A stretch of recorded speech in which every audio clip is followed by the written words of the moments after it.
3 months ago, Sarah had a perfect life, a stable job, a nice apartment, and a car that ran fine. Then she got into a car accident. Not her fault, but her car was totaled. She missed 3 weeks of work. Her insurance paid some, but not enough. Within 60 days, she was $12,000 in credit card debt, behind on rent, and one missed payment away from eviction. And the worst part? She had an emergency fund, 1 month of expenses. It lasted 12 days. If you think a 1 month or 3 month emergency fund is enough, you are one accident, one illness, or one layoff away from financial disaster. And the banks, the credit card companies, and the payday lenders are salivating at that chance.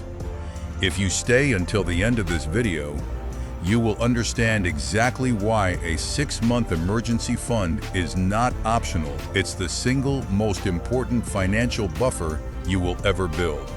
And I'm going to show you a step-by-step 90-day plan to build it, even if you're living paycheck to paycheck right now. My name is your name, and let's save you from becoming Sarah. Before we dive in, let's talk about what an emergency fund actually is. It is not an investment. It is not money you use for a vacation, a new TV, or a great opportunity to buy crypto on sale. An emergency fund is insurance. You pay for insurance, car insurance, health insurance, home insurance, hoping you never use it. An emergency fund is self-funded insurance. It sits in a boring, low-yield savings account, ready to be deployed when life punches you in the face. And life will punch you in the face. Statistically, the average American has a major unexpected expense every 12 to 18 months. The average cost, $3,500. And 40% of Americans cannot cover a $1,000 emergency without borrowing money. Let me give you 3 real stories. These are from viewers and clients. Story 1, Tom, a plumber in Texas. He had a 3-month emergency fund, about $9,000. Then he fell off a ladder, broke his wrist, and needed surgery. His health insurance had a $6,000 deductible. He was out of work for 8 weeks. His 3-month fund lasted 2 months. He had to borrow $5,000 from his brother. 6 months later, he was fine, but he told me, if I had 6 months, I wouldn't have had to beg.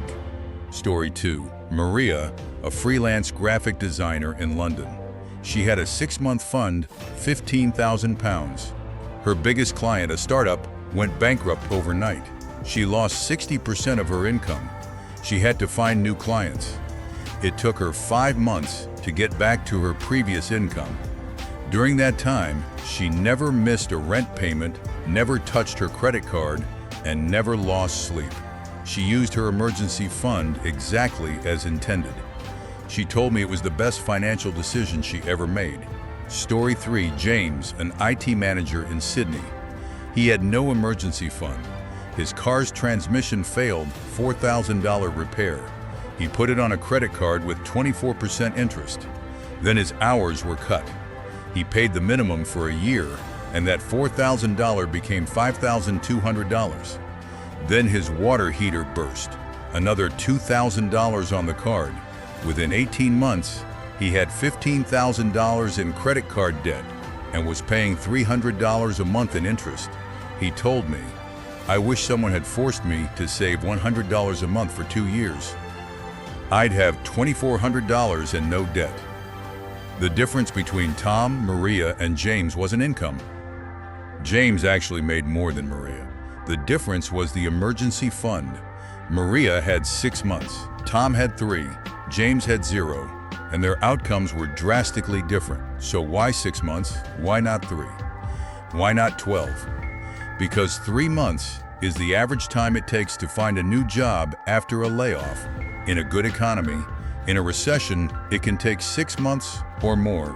And the worst time to lose your job is during a recession, when everyone else is also losing their jobs. A 3-month fund might get you through a broken arm. But a recession, a disability, a family crisis, those take longer.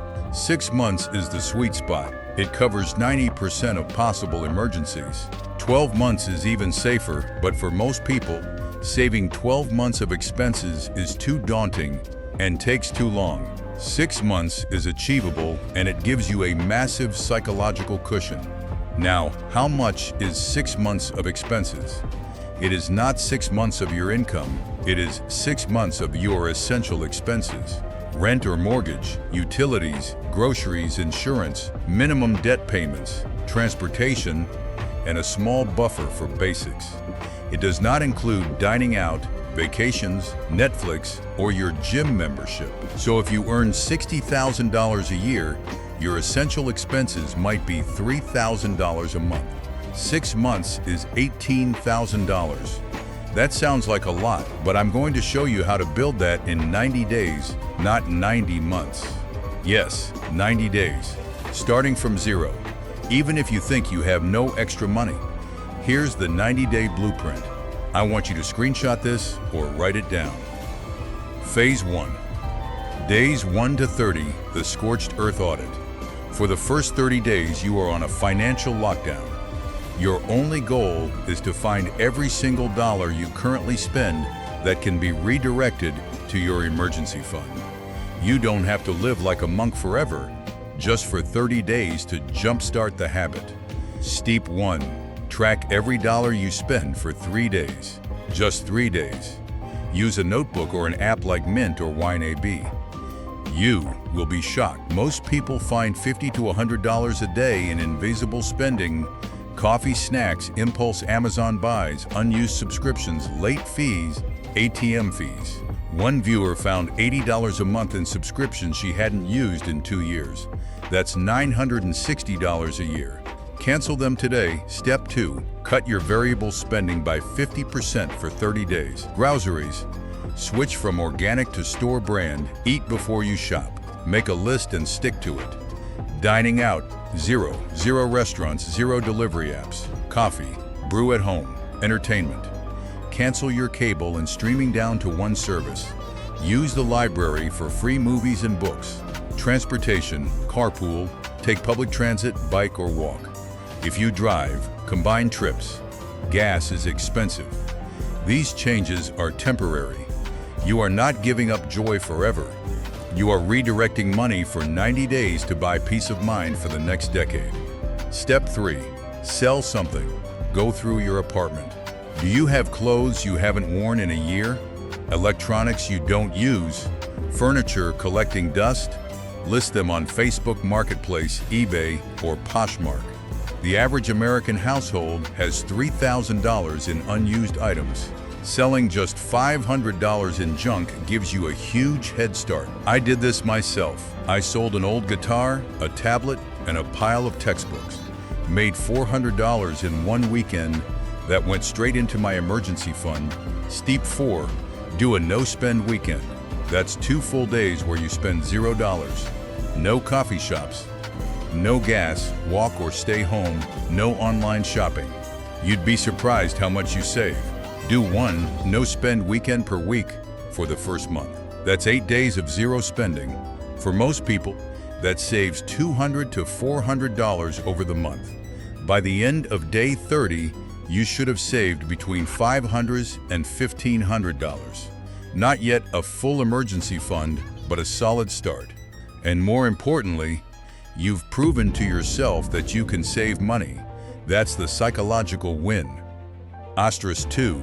Days 31 to 60, the income acceleration sprint. Now that you've cut expenses, it's time to increase your income. You cannot cut your way to a 6-month fund if you're already lean. You need more money coming in temporarily. This is a 30-day sprint, not a lifestyle. Step 1. The side hustle sprint. For 30 days, you will commit to earning an extra $500. That's $17 a day. How? Freelance on Upwork or Fiverr if you have a skill. Writing, design, coding, virtual assistant. Do odd jobs on TaskRabbit. Walk dogs on Rover. Tutor a local student. Deliver groceries or packages with Uber Eats, DoorDash, or Amazon Flexix.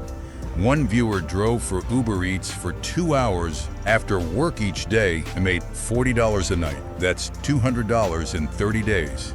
Another sold baked goods from home $300 a weekend. Another did online surveys and mystery shopping, not huge money, but an extra $200 a week. The key is to pick something you can start tomorrow. Not next week, tomorrow. Step 2, the 50% rule. Whatever extra money you earn from your side hustle, 50% goes directly to your emergency fund. The other 50% can be used to reward yourself or pay down high-interest debt, but ideally, you're putting as much as possible into the fund. For 60 days, you are a money-saving machine. You can relax later. Step 3. Negotiate a one-time expense reduction. Call your internet provider and say you're thinking of canceling. Ask for a promotional rate. Call your insurance company and ask for a discount. Call your landlord and ask for a 1-month rent reduction in exchange for signing a longer lease. That's harder, but some people have done it. The point, 1 hour on the phone can save you $50 to $200 this month. Put that into your fund. Step 4, the 401n pause. If you are contributing to a retirement account beyond your employer match, consider temporarily reducing your contributions to just the match for these 60 days. That frees up cash flow for your emergency fund. Once you have your 6-month fund, you can ramp contributions back up. This is controversial, but an emergency fund is more important than extra retirement savings because an emergency without a fund will force you to take on high-interest debt that wipes out any investment gains. Pause for 60 days, then restart. Just don't forget, by the end of day 60, you should have saved another $1,000 to $2,500 from side hustles and expense reductions. Combined with phase 1, you're at $1,500 to $4,000. You're now at 1 to 2 months of expenses, halfway there for some people. Phase 3, days 61-90, the automation and finish line. Asterisk, the first 2 phases built the habit and gave you a strong base. Now phase 3 is about automation and the final push. Step 1, open a dedicated high-yield savings account for your emergency fund. Do not keep it in your regular checking account where you can see it and spend it. Use an online bank like Ally, Marcus, or SoFi. They offer 4% to 5% interest right now. Not life-changing, but better than zero. Set up automatic weekly transfers from your checking account. Even $20 a week adds up. But after phases 1 and 2, you should be able to do $50 to $100 a week. Step 2, the 90-day challenge. For the final 30 days, you will do one frugal extreme week. Choose 1 week in this period where you spend only on absolute essentials: rent, utilities, basic groceries, transportation to work. No eating out, no alcohol, no new clothes, no streaming, no nothing. That week, you will likely save an extra $100 to $300. Put it all into the fund. Step 3, the tax refund and bonus hack. If you're watching this during tax season, commit to putting 100% of your tax refund into your emergency fund. Same with any work bonus, gift money, or cash back from credit cards. Do not spend a penny of unexpected money until your fund is full. That's the rule. Step 4, the debt trade-off. If you have high-interest credit card debt, over 10%, you have a dilemma. Do you save for an emergency fund or pay down debt? The standard advice is to save $1,000 first, a small emergency fund, then pay down all high-interest debt, then build the 6-month fund. That's valid. Because if you have credit card debt at 25%, every dollar you save in a 4% savings account is losing you 21% per year. So for the first 60 days, focus on saving $2.00 as a mini emergency fund. Then switch to debt avalanche for 60 days. Then come back to the full 6-month fund. Adjust the timeline. But if your debt is low interest, student loans, mortgage, then prioritize the emergency fund first. In my experience, having a 6-month fund gives you so much psychological safety that you can then attack debt with ferocity. But the math says kill high-interest debt first. I'll leave that to you. Be honest with yourself. By day 90, if you followed these steps, you should have between $3,000 and $7,000 saved. That's 1 to 2 months of expenses for many people. That's not 6 months, unless you have very low expenses. So did I lie? No, because building a full 6-month fund in 90 days is only possible if you have a high income or very low expenses. But here's the truth. The 90-day plan is designed to get you to the first 2 months. Then you continue the habits, the side hustle, the automated savings, the frugal weeks for another 90 days. In 6 months, you can have 4 months of expenses. In 9 months, 6 months. So the real promise is how to build a 6-month emergency fund in 90 days of focused effort, plus continuing the habits for another 6 months. That's realistic, and that's what I want for you. Let me give you a sample timeline for someone earning $50,000 a year with $3, 0 monthly essential expenses. Month 1, days 1 to 30, cut spending by $300, sell $500 of items, side hustle $400, total saved, with $200. Month 2, days 31-60, keep spending cuts, side hustle $600, pause $401, total saved this month $5,400 month.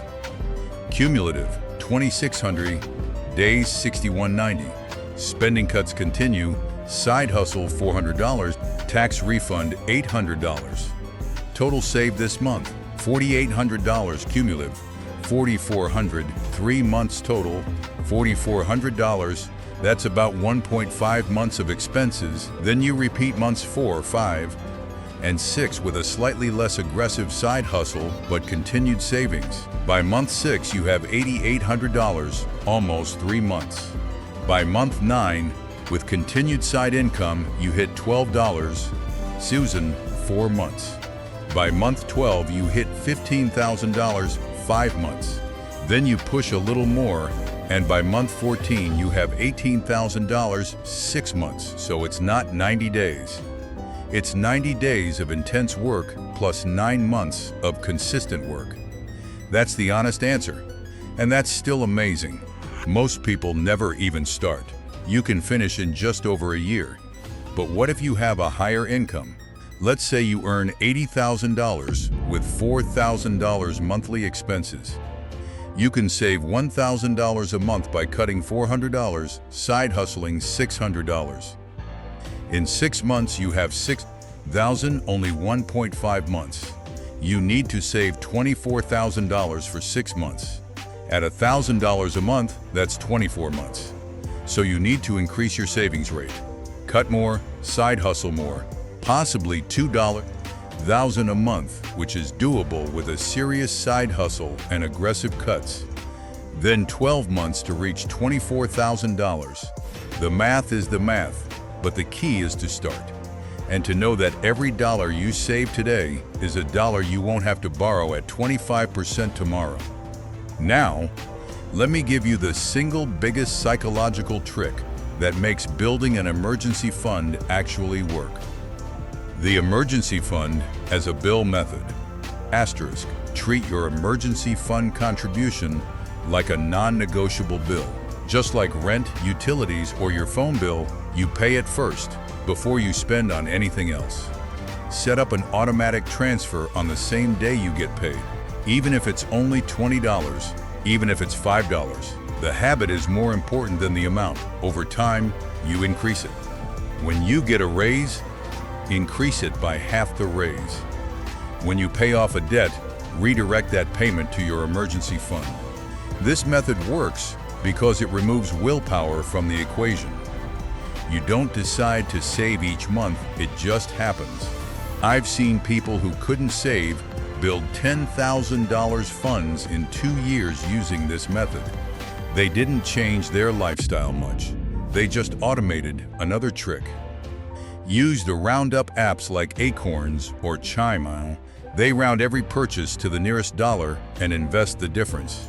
It's painless. Over a year, That can be $300 to $500. Not huge, but it's found money. Put it in your emergency fund. Now, where should you keep this emergency fund? Not in the stock market, not in crypto, not in a CD with early withdrawal penalties.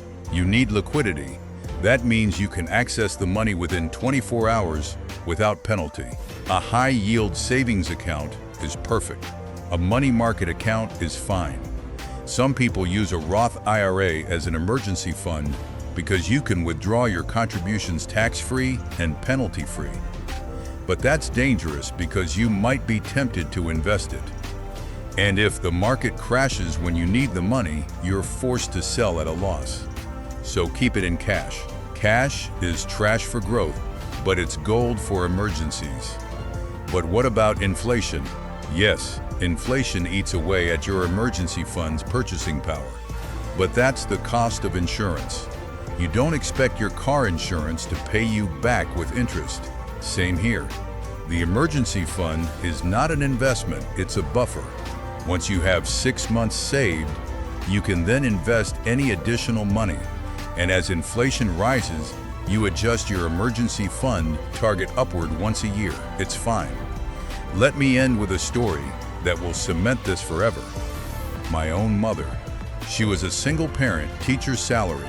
She saved $10,000 in an emergency fund over 5 years, tiny contributions. Then in 2009, she lost her job due to budget cuts. She was 52. She looked for work for 14 months. That emergency fund paid her mortgage, her groceries, her health insurance. She never missed a payment. She never borrowed a dime. When she finally found a new job, the fund was down to $2,000, but she had survived. And she told me that $10,000 was the best money I ever spent because it bought me 14 months of dignity. She's now retired, comfortable, and still keeps a 6-month fund. That fund saved her life, not literally, but financially. And that's what I want for you. So here are your actionable steps. Do these right after this video. 1. Calculate your monthly essential expenses. Write down rent, utilities, groceries, insurance, minimum debt payments, gas, basic phone. That's your target for 6 months. Point 2. Open a dedicated high-yield savings account. Use an online bank. Set it up in 10 minutes. Point 3. Set an automatic transfer of whatever you can afford, even $10 a week, to hit that account on your next payday. Point 4. Commit to one no-spend weekend in the next 7 days. Mark it on your calendar. Point 5. Pick a side hustle and take one action today. Sign up for DoorDash, create an Upwork profile, text a friend who needs help with something. Do it now. Point 6. Comment below with your 6-month expense target. Example, my 6-month goal is $12,000. Putting it in writing makes it real. And come back to this comment every week to track your progress. If you found this video helpful, hit like. It helps other people who need to hear this but are too scared to start. Subscribe and turn on notifications because my next video is the conclusion of this series where I'll answer your questions from all 5 scripts in a live Q&A, and I'll reveal my own emergency fund story, including the time I had to use it and what I learned. You don't need to be rich to have financial security. You just need a plan. This is the plan. Now go build your cushion. Your future self will thank you with tears of relief. I'll see you in the next video.